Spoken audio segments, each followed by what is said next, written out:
Merci pour votre fidélité d'écoute à Nana FM et bienvenue au premier numéro du débat de Nana FM de cette semaine, mesdames et messieurs. Bonjour. Les responsables des organisations syndicales et patronales de la presse privée du Togo ont procédé vendredi dernier à Lomé à la signature de la convention collective des journalistes et professionnels des médias. La convention comprend entre autres le montant du salaire établi en fonction d'une grille communément acceptée selon des échelons variables, le mode de recrutement du journaliste qui, en plus des qualifications académiques et professionnelles, est attesté par la délivrance de la carte de presse, les montants des primes de transport, de rendement, le profit de carrière et les stages de formation professionnelle. Alors, nous abordons le sujet ce matin dans ce débat avec Alphonse Logo. Il est le porte-parole des employés. Bonjour. Salut camarade. Merci pour votre disponibilité. C'est moi qui vous remercie. Je salue tous les auditeurs et toutes les auditrices. Je salue tous les camarades, tous les journalistes employés dans le privé sur toute l'étendue du territoire auto et ceux qui ont quitté et qui sont à l'étranger, qui nous suivent également et qui nous ont soutenus pendant tout ce parcours.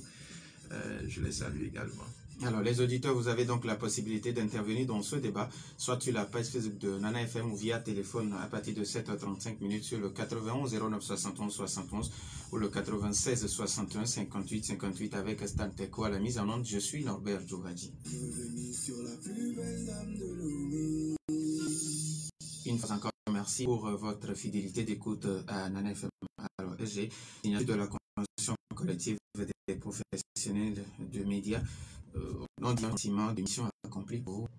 Donc, je voudrais rappeler d'abord que je ne suis plus le SG de SYNJIT, le syndicat national des journalistes indépendants du Togo.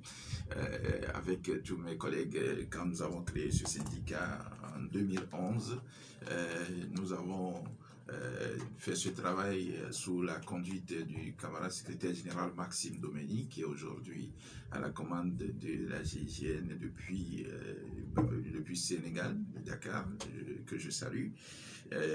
Ensuite, quand il est parti, j'ai pris la relève, mais j'ai passé la main depuis 2020 et c'est le camarade Isidore Kouanou qui est le secrétaire général. Je tiens d'abord à le préciser. Je sais que c'est tout à fait normal que vous continuez de m'appeler SG. Je voudrais également saluer le camarade SG de l'UGIT, qui depuis quelques semaines également n'est plus sur le territoire national, qui a dû voyager, remplacé par son adjoint, Maou Dieudonné, donc Pierre Agbanda, je voudrais dire, et puis vous dire en réponse à votre question que comme je le disais, après la signature, on ne peut être satisfait que de ce qu'on a. Pour nous, ce n'est pas encore un acquis. Vous pouvez suivre quelques commentaires dessus juste après la signature. Certains camarades même disent la signature est une et c'est l'application qui est une autre. Donc nous avons discuté pendant des mois pour avoir finalement un test. Pour la première fois, ce n'est pas le meilleur test, je tiens à le dire tout de suite. Ce n'est pas le meilleur pour nous, mais nous l'avons quand même pour une première. Et pour des raisons précises, nous avons dû accepter certaines choses pour qu'on avance.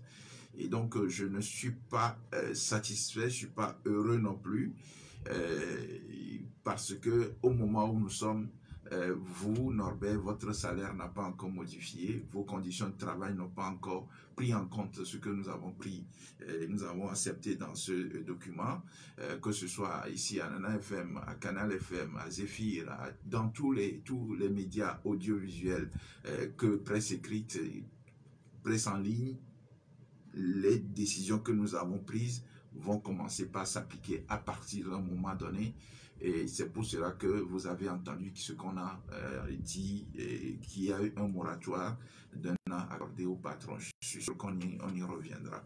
Voilà, pas de joie, pas de satisfaction, peut-être pour certains, mais pas nous. Alors, comment est-ce qu'il faut expliquer ce moratoire d'un an avant la mise en œuvre de la convention collective? Tout d'abord, je tiens à préciser que les employés aux discussions n'ont pas voulu accorder de moratoire. Et je le dis, je le répète, plaise à ceux qui veulent l'accepter. Oui. Le document que nous avons signé, son ébauche était sur la table depuis, disons, 2011. D'abord, le premier jet a été introduit par le GIT aux discussions et cette discussion a échoué. Le Saint-Gite venait de naître et nous avions réclamé notre participation à ces rencontres. Ça n'a pas eu lieu, mais les discussions ont quand même tenu et ça n'a pas réussi. Juste après, nous avons pris le flambeau, nous aussi nous avons mené notre lutte jusqu'aux États généraux et les États généraux ont confirmé la nécessité de mettre en place donc ce cadre qui permet de gérer les relations de travail entre les employés et les patrons de presse privée du Togo. À la suite, un comité de suivi a été mis en place dont le Saint-Gite et l'UGIT ont été membres au ministère de la Communication sous la ministre Anaté. Et le chemin a été long. Le document n'a été revu que légèrement pour être signé actuellement. Ça veut dire que, en soi, si nous tenons compte rien que de la grille qui a été associée à ce document, c'est une grille qui n'est pas loin de la grille qui est annexée à la convention interprofessionnelle en vigueur depuis 2012, depuis janvier 2012. Nous sommes en octobre 2022, donc 10 ans plus tard.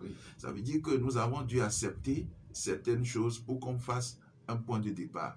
Vu tout ce qui se passe aujourd'hui, les conditions de vie, le coût de la vie, le carburant, les prix des produits de première nécessité, tout ça là, les journalistes sont aussi des humains et qui vivent les mêmes difficultés. Donc nous avons demandé dès le départ qu'il n'y ait pas de moratoire. Nous avons dit que nous n'acceptons pas de moratoire. Nous avons eu des discussions avec le porte-parole des patrons qui a été ouvert et avec ses autres patrons.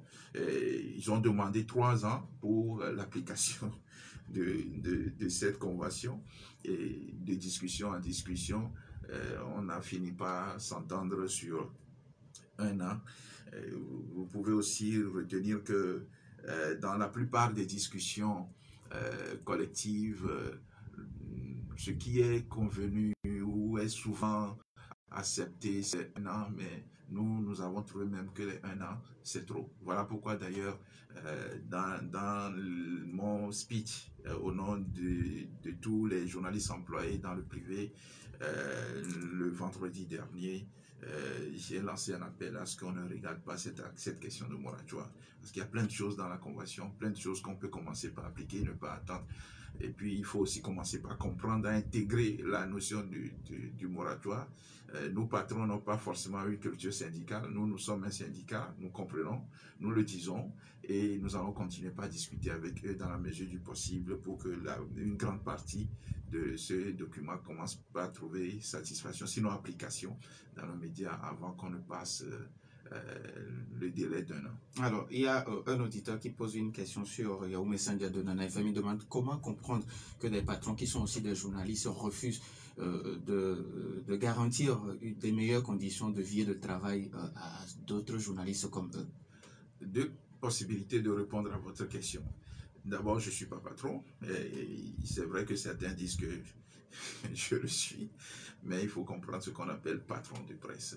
Patron d'une entreprise, ce n'est pas la même chose. Quand il vous arrive de créer un site et de mettre vos articles, parce que depuis un moment, je produis beaucoup d'articles pour des médias à l'international. Donc mes articles sont mis sur mon site personnel et que je peux donner un relance sur mes sites. Je n'emploie personne, je n'ai pas donc encore cette carrure, mais j'aspire à l'être et de meilleure façon. C'est une précision de taille. Donc que la réponse là devrait être donnée par les patrons eux-mêmes. Je crois que vous aurez l'occasion de les avoir sur vos plateaux et de leur poser. Mais la deuxième façon de répondre qui, de ma part, n'est que mon propre point de vue, c'est de comprendre aussi que tout changement bouscule un peu. Quand chaque fois, dans tout milieu, on veut introduire un changement, ça bouscule, ça dérange les mentalités et ça perturbe un peu les organisations et ça crée la peur. Et je crois que les patrons ont juste peur. Nous avons pris le temps de les inviter, de leur expliquer depuis le début de la création du syndicat. Certains patrons nous ont reçus, j'avoue que d'autres ne nous ont jamais reçus. Hein. Certains ont toujours tenu des discours devant nous, mais derrière nous ont tenu d'autres discours. Et donc, cette peur était très formelle et on a compris qu'ils ont peur soit des moyens qu'ils doivent pouvoir débloquer. Et en même temps, face à cette peur, ils sont conscients qu'il faut professionnaliser cette presse qui constitue notre métier.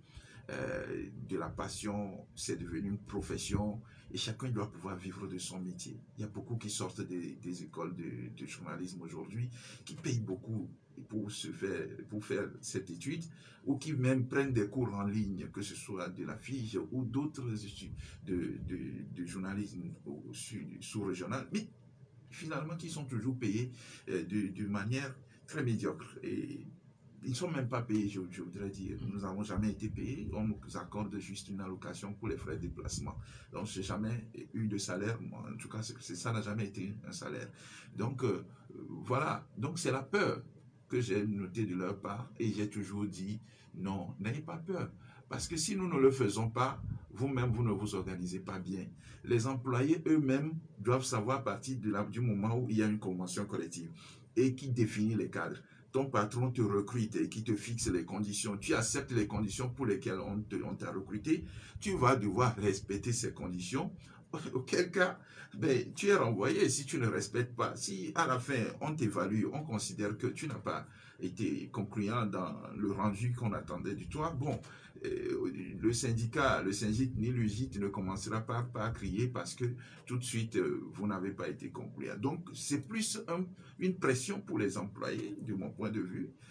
Et le travail demande rémunération, et on te paye, mais c'est plus une pression pour l'employé qui doit donc être rigoureux dans son travail, respecter le règlement intérieur. Et le règlement intérieur, il faut désormais un règlement intérieur dans chaque organe, la convention l'a noté. Donc voilà ce que je peux donner comme réponse à notre ami en ligne, en lui disant qu'aujourd'hui, j'ai foi qu'il n'y a plus de peur et que chacun est engagé dans cette convention collective et ça s'appliquera à tout le monde. Alors, il y a certains patrons qui n'ont pas signé. Est-ce qu'ils peuvent refuser de s'y conformer? Bon, moi, en toute honnêteté, en venant ici, je ne voudrais pas me prononcer sur cet épiphénomène. Parce que, sincèrement, celui qui n'a pas signé n'est pas contre le document, le fond du document, parce qu'il a participé de bout en bout, il a validé tout et il est d'accord pour le contenu. Je crois que c'est juste, c'est pour ça que je l'appelle un épiphénomène. Je crois que le ministre et lui et l'ensemble des patrons peuvent se retrouver, se comprendre sur ce qu'ils reprochent à la procédure de signature et pour qu'il puisse passer à la signature. Je voudrais préciser peut-être qu'il y a des confrères qui voudraient savoir, d'après ce que j'ai entendu au moment où moi je paraphais le document, à la signature du secrétaire général et les autres, j'ai cru entendre qu'il n'était pas d'accord que le ministre de la Communication lui-même ne soit pas signataire de cette convention collective. Et ce que je sais, vous savez, les partenaires sociaux signent un document. Donc, les partenaires sociaux pour cette convention collective, c'est les patrons et nous. Tous les autres sont témoins. Et celui qu'il pense qu'il ne doit pas signer, selon mes informations, c'est parce qu'il est c'est lui qui a représenté le ministère dans les discussions. Et c'est lui qui était présent et qui rendait compte au ministre. Donc c'est lui qui est témoin, c'est lui qui est, au nom du ministère, signe, mais qui engage le ministère. Mais le ministre qui doit signer la convention collective, et on l'a vu dans beaucoup d'autres secteurs, c'est le ministre qui est chargé du travail et des lois sociales. Donc c'est le ministre Bawara. Si vous regardez bien, à la fin, il y a bien le nom du ministre Bawara et c'est lui qui doit signer la convention. Et un ministre engage tout le gouvernement. Et c'est pour ça que même si le ministère de la Communication nous a accompagnés, nous a offert le cadre et nous a soutenus dans les discussions, le ministère n'est pas signataire comme partenaire. mais le ministère est comptable de l'application. Voilà ce que je peux expliquer sur ce qui s'est passé la dernière fois. Mais je crois qu'ils vont s'entendre dessus pour que l'on puisse avancer. Alors, avant de donner la possibilité aux auditeurs de réagir sur le 91 09 71 71 ou le 96 61 58 58, alors quelles sont aujourd'hui les garanties pour que cette convention collective signée vendredi soit respectée? Bon, la première garantie, c'est vous et moi, d'accord? J'ai dit à la fin du discours que j'ai été autorisé à prononcer la dernière fois que la lutte commence maintenant. Vous savez, avant quand on criait, on disait, écoutez, si on ne peut pas avoir une convention collective propre au secteur privé des médias togolais, n'oublions pas qu'il y a eu une convention interprofessionnelle qui s'applique. Nous avions demandé même, lancé des appels à ce que les confrères exigent l'application de la convention interprofessionnelle dans leurs médias. En tout cas, jusqu'à l'application, jusqu'à l'entrée en vigueur de la convention que nous avons signée, cette convention est toujours d'application. Ça veut dire que nous devons être normalement en mesure de réclamer d'autres choses à partir de maintenant. Vous comprenez? Donc la première garantie, c'est la détermination et l'engagement de tous les journalistes employés. La première chose à faire, dès que le document final qui fait son parcours après le dépôt au greffe sera disponible, il sera dupliqué et la direction du travail va nous aider, il sera dupliqué, nous l'aurons en bouquin comme la constitution togolaise, le code de la presse, et que ce sera distribué. Nous espérons trouver d'autres partenaires pour multiplier ça davantage, afin que chaque journaliste ait ce document en main. Ce sera sa deuxième constitution, ou la troisième après le code de la presse, la constitution nationale, la constitution du Togo, le code de la presse, et ensuite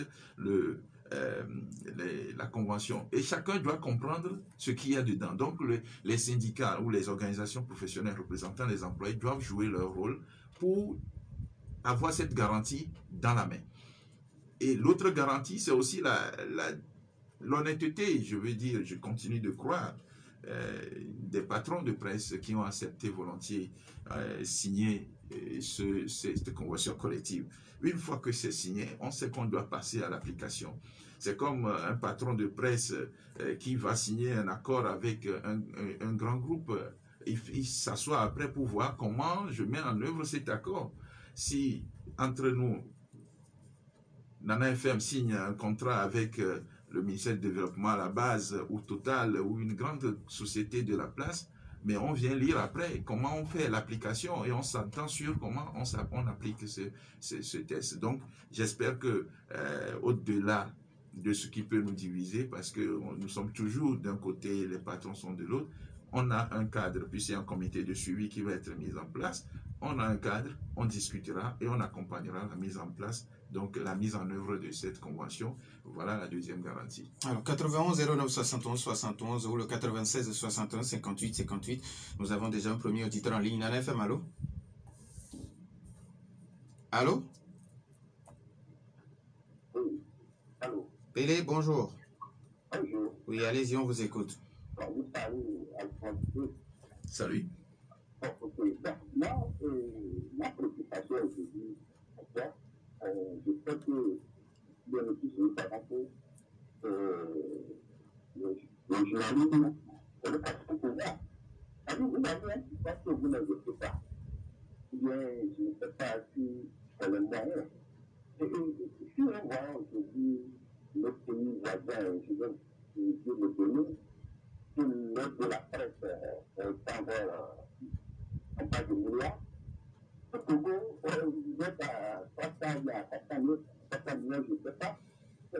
Si nous disons tout ça là, on va rester à une maison de presse. Parce qu'on tend vers 100 000 francs, 200 000 francs, qu'est-ce que ça va faire? Tout le monde le fait. Je ne sais pas comment les journalistes n'arrivent pas à défendre cette commune-là, pouvoir avoir de l'économie, faire un bon travail. Parce que chaque journaliste qui aura à la démocratie, il y a certains journalistes qui sont là encore, qui supportent toujours mesurer la place et le régime chrétien. Alors que on ne vous supporte pas. C'est là où moi, je trouve que est-ce qu'il y a des cas de mesures que certains journalistes gagnent au niveau du gouvernement, mais il y a quoi? C'est seulement ce que nous devons faire aujourd'hui, ce que vous allez faire. Notre syndicat doit tout parler là. Et est-ce que, non, on ne peut pas créer un bloc pour pouvoir demander ce que vous pouvez avoir pour faire un bon travail d'abord. Parce que les preuves que vous vendez là, aujourd'hui, personne n'achète plus. C'est triste de voir des journalistes arriver dans des conférences de presse ou des partis politiques qui donnent des émissions d'attention. Merci beaucoup. Allô? Merci beaucoup. 91 09 71 71 ou le 96 61 58 58. Les auditeurs ont toujours la possibilité de nous appeler. Alors, Pélé qui demande, est-ce qu'il faut dire que dans le journalisme au Togo, est-ce qu'il y a 2 poids 2 mesures? Non, moi je ne crois pas. Il peut y avoir des faits qui dérangent l'opinion ou que même au sein de la presse, on peut s'interroger là-dessus. Mais écoute, pour par exemple la distribution de l'aide de l'État à la presse, on ne tient pas compte de ce que vous êtes de tel bord politique ou vous soutenez tel bord politique. Vous savez, la liberté du journaliste est également là-bas. Il y en a qui se demandent, est-ce que vraiment on peut être un journaliste libre si on attend toujours de l'aide de l'État? Nos aînés ont toujours défendu, et jusqu'à nous, le fait que le travail du journaliste est toujours aussi un travail public. D'ailleurs, on l'appelle un 4e pouvoir, et tous les pouvoirs ont leur accompagnement de l'État. Donc, il va de soi que l'accompagnement de l'État prévu puisse arriver aux journalistes. Donc, mais à partir de maintenant, je crois, vous entendez souvent le ministre parler d'un fonds d'aide à la presse.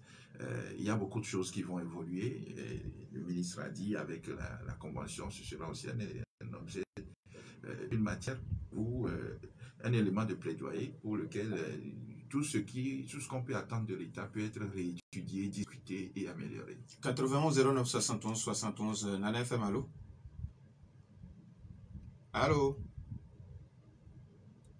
Allô? 91 09. Oui, allô? Oui, bonjour. Merci Dadido Gomé, comment allez-vous? Ça va bien, merci. Bonjour aussi à votre invité. Bonjour. Je voudrais lui poser la question, quelle est la part effective du gouvernement dans cette convention? Je vous ai pris au vote. Je ne sais pas si vous en avez déjà parlé. Si tel est le cas, je voudrais savoir quelle part le gouvernement prend dans cette convention que vous venez de signer. Il y a une chose qui m'inquiète. Vous avez passé 10 ans pour que cela soit fait. Et vos patrons demandent encore un moratoire d'1 an avant la mise en application. Est-ce que ce qui n'a pas pu se faire en 10 ans peut se faire en 1 an? Et pour terminer, je voudrais parler de la rémunération. Parce que quand on parle de presse privée, je fais une comparaison avec l'école privée. Est-ce qu'il ne serait pas bon que ces presses soient parrainées par des sociétés industrielles, d'où la nécessité de développer des industries? Parce que tel que la partie que j'ai suivie, je sens que le journaliste est vraiment considéré, ou bien sur le plan salarial, comme nos enseignants dans les écoles privées, contrairement aux footballeurs qui gagnent des milliards par an. Merci, bonne journée. Merci, bonne journée à vous aussi. 91 09 71 71 ou le 96 61 58 58. Les auditeurs ont toujours la possibilité de nous appeler. Alors, Monsieur Ken Logo, vous avez écouté notre auditeur Mas Dadidogo. Nous avons notre auditeur en ligne. Nana FM, allô? Bonjour. Oui, bonjour. C'est Michel. Michel, ok. Oui, allez-y. Oui, on vous écoute. Bonjour à l'invité. Bonjour. La première question, c'est de savoir... Michel, oui. Vous pouvez vous éloigner un peu plus de votre poste récepteur, s'il vous plaît. Oui, c'est bon. Non, non, diminuez carrément. C'est bon? Oui, ça va. Donc, je voudrais savoir, est-ce qu'ils ont été rémunérés, les journalistes ont été rémunérés pour la situation du Covid là? Je voudrais savoir ça. Et puis, secondo, comme l'a dit Max, je crois que les journalistes souffrent comme les enseignants du privé. Et ne serait-il pas mieux, puisqu'ils ne sont pas nombreux, peut-être comme les enseignants du privé, que l'État au moins prenne en charge une partie de leur salaire. Parce qu'en réalité, les journalistes qui se retrouvent du côté de la fonction publique, ils gagnent presque, bon, ça veut dire gagnent normalement. Et pourquoi pas les autres? Eu égard à votre effectif. Donc, moi, j'aurais aimé que leur combat plutôt pense sur ça, parce que ces journalistes ne sont pas nombreux. Donc, l'État peut les prendre en charge. Parce que quand il y a un problème, par exemple, l'histoire des djihadistes là, vous voyez comment les journalistes sur toutes les radios, les chaînes, ils prennent la relève des informations. Donc, ils font un travail d'utilité publique important et sérieux. Il ne faut pas que seulement on regarde ceux-là du pouvoir qui, peut-être, bon, à qui on jette beaucoup de choses juste, alors que très peu de personnes même s'intéressent à leur presse. Merci. Merci à vous aussi, Michel. 91 09 71 71 ou le 96 61 58 58. Alors, on va y aller avant que d'autres auditeurs n'appellent. D'accord. Max voulait savoir la part du gouvernement dans la signature de la convention collective. Apparemment, nous avons un autre auditeur en ligne. Nana FM, allô? Allô? Oui, madame ici, bonjour. Oui. Oui, allez-y. Vous parlez de la convention de la presse, oui. Le droit et tout, vous voulez. C'est dit notre constitution, l'article 12 là. Tout le monde a droit de dialogue. Les allocations aussi, et la conséquence de tout le reste. Allô? Oui. Est-ce que vous pouvez vous déplacer un peu parce qu'on a du mal à vous recevoir? Ah, d'accord. C'est bon? Oui, ça peut aller. Ça va un peu? Oui. Bon, c'est-à-dire, on a tous les droits dans la C92 dans ce pays. Et parce que le pays a des ressources, est riche, et on n'est pas nombreux, la presse doit être chouchoutée, et puis nous autres, des allocations, la sécurité sociale gratuite pour tous, comme en France et tout le reste. Mais on n'a rien, pourquoi? Allez savoir combien on donne de l'aide, combien d'aide les Béninois ont. Ils ont quelles ressources? Hein? Vous avez vu vous-même. Et puis, je ne comprends pas. Maintenant que c'est difficile au gouvernement de gouverner humainement, pourquoi c'est difficile à eux de passer la main? Pour que d'autres essayent, si on sera plus heureux ou pas. Nous disons merci à Madame Essie pour sa contribution. Alors, est-ce que nous avons un autre auditeur en ligne? D'accord. Maintenant, on y va avec la question de base. Quelle est la part du gouvernement dans cette convention collective?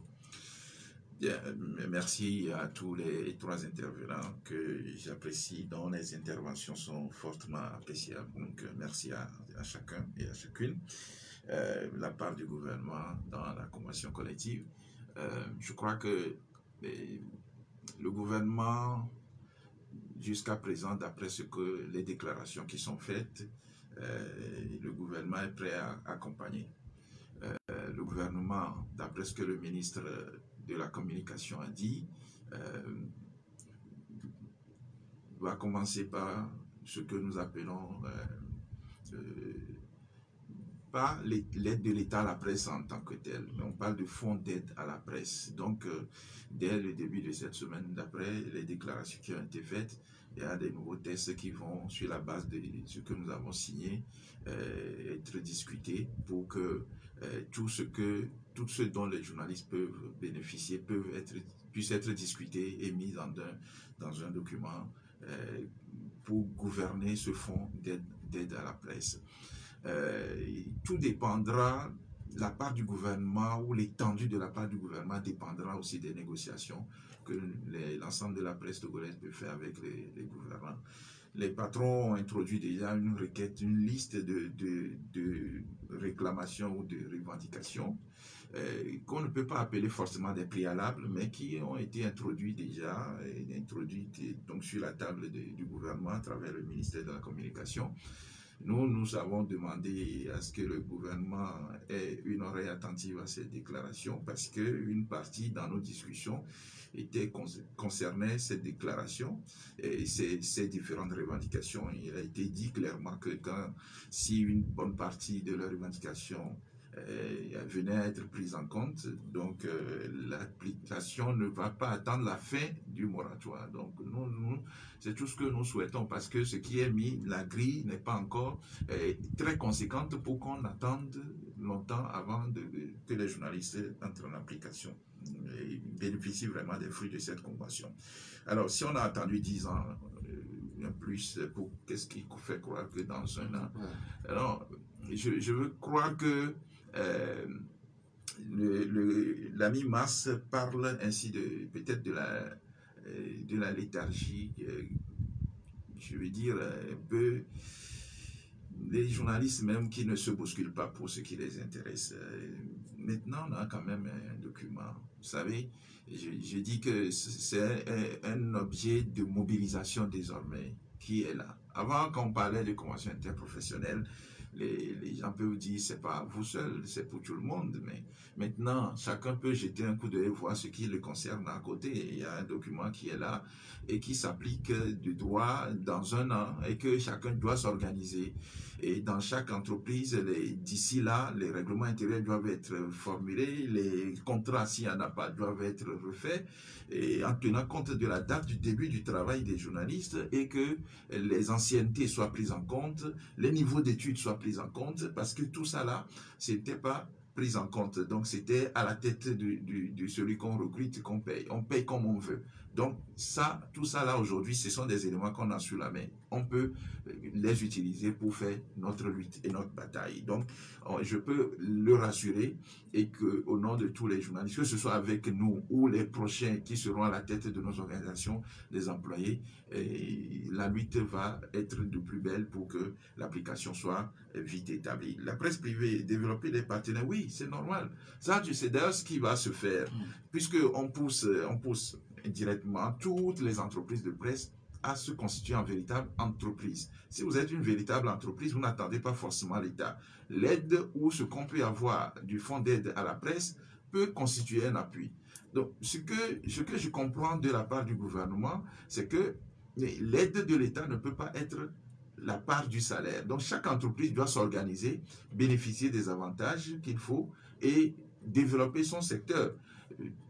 Même si nous réclamons avoir un accès équitable aux marchés qui sont des marchés de publicité et autres, je crois que les discussions qui vont avoir lieu nous permettront de poser les bases et de dire clairement à l'État ce qu'on attend aussi de l'État en matière donc de disponibilité du marché, de l'accès à ces marchés, que ces marchés ne soient pas accordés à certains au détriment des autres. Voilà pour monsieur ce que je veux. On n'a pas beaucoup de temps. Michel demande si on a été rémunéré pour la situation du Covid.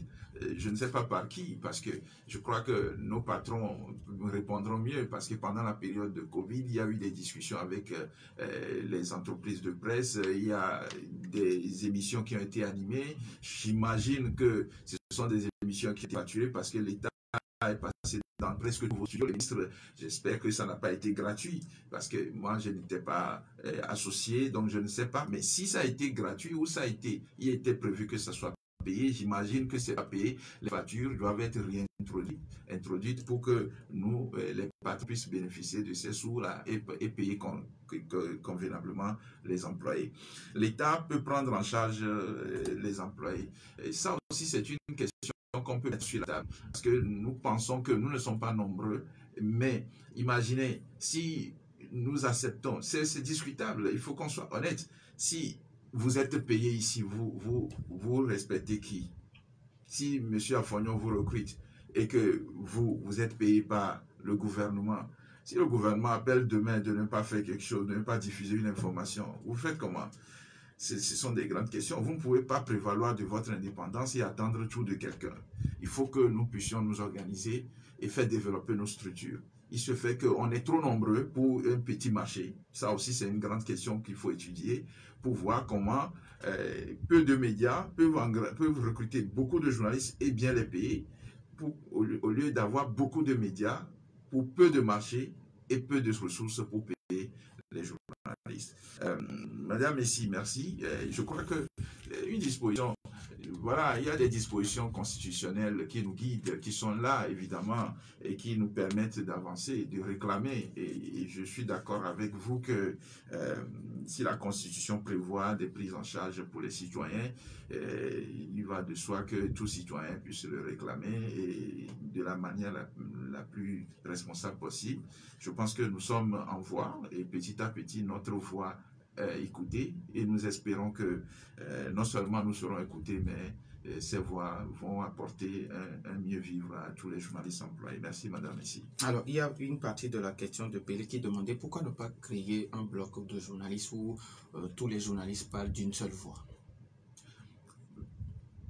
Hier, on pensait qu'on ne parle pas d'une même voix. Des gens pensent que si Alphonse passe sur un média, critique l'opposition, ou Norbert demain épaule l'opposition, donc on ne parle pas d'une même voix. Ça, ce n'est pas en réalité parler d'une même voix.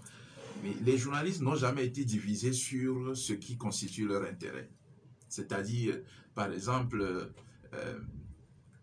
qu'est-ce que nous voulons? Ce que nous voulons, il y a plusieurs organisations patronales, ils se sont entendus pour introduire une seule requête sur la table du gouvernement en ce qui concerne ce qu'ils réclament pour qu'on les accompagne dans la mise en œuvre effective et très vite de cette convention collective. Est-ce qu'ils parlent d'une même voix? Je pense que pour les intérêts de chaque corporation, si on en vient à ces genres de déclic, on peut croire que parle d'une même voix. Il va s'entendre sur cette tenue parce que chacun a sa conviction personnelle. Mais je ne crois pas que nous soyons trop divisés sur l'essentiel pour la professionnalisation de la presse togolaise. Alors, aujourd'hui, la convention collective, elle est signée. Quelle sera la suite? Alors, la suite, ça a commencé par ce que nous faisons aujourd'hui, c'est la sensibilisation, la mobilisation. Nous devons, au niveau de nos organisations, des employés, je crois aussi la même chose pour les organisations patronales, faire vraiment des sensibilisations. Parce que ceux qui sont partie prenante aux discussions comprennent. Il faut que maintenant tous les acteurs comprennent ce qu'il y a dans les tests. Ce qu'il y a dans ce document, il faut que les employés même comprennent. Donc, nous avons au niveau du SYNGIT et de l'UGIT une grande responsabilité. Nous appelons les partenaires déjà. C'est rare que les partenaires accompagnent les syndicats. Mais bon, s'il y a lieu, qu'ils ne ferment pas leurs portes à nos appels parce que nous avons besoin des moyens pour mener des activités de sensibilisation. Parce que la professionnalisation de notre point de vue commence par un mieux vivre, quoi. Vous voyez, pour venir au service ce matin, s'il pleuvait, vous ne devez pas, en votre qualité de journaliste, être à moto, être mouillé. Il nous est arrivé plusieurs fois de venir et d'animer le journal du matin parce que le journal n'est pas en direct, vous ne nous voyez pas en vidéo, donc vous ne savez pas dans quel état nous sommes, mais nous faisons notre journal. L'essentiel, c'est que vous puissiez comprendre l'actualité. Donc, le journaliste doit être respecté. Partout où vous entendez journaliste, vous devez avoir déjà une manière de l'apprécier. Pas seulement dans ces mots. Le journaliste, moi, je ne veux pas, j'espère que demain, on ne verra plus un journaliste à moto, par exemple. Ça doit faire partie aussi de nos discussions.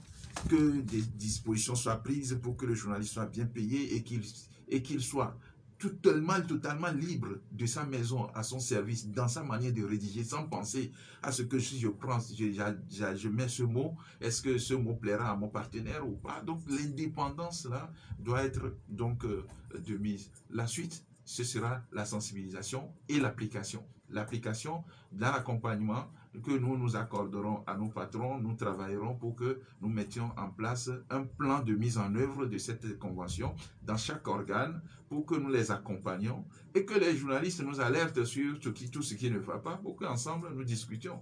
Le directeur du travail a lancé un appel que nous ne nous mettions pas rapidement à des grèves successives. Ce n'est pas notre intention, mais si on nous pousse à la grève, on ne peut pas refuser d'aller à la grève parce que c'est notre droit. Alors, vous avez 30 secondes pour votre mot de la fin. Je salue la détermination des patrons pour cette convention. Je salue la détermination des journalistes employés. Je nous encourage tous à aller de l'avant. N'hésitons pas. Et personne ne fera la presse à notre place. Personne n'améliorera nos conditions à notre place. Et si on est ensemble, je crois qu'on peut mieux faire et que tout le monde nous respectera comme nous le souhaitons. Merci. Merci à tout le monde. Alphonse Ken Logo. Merci également à vous, chers auditeurs, pour votre fidélité d'écoute à Nana FM. Merci à Stan Teko pour la mise en œuvre. Je suis Norbert Douadi. Bonne suite de nos programmes.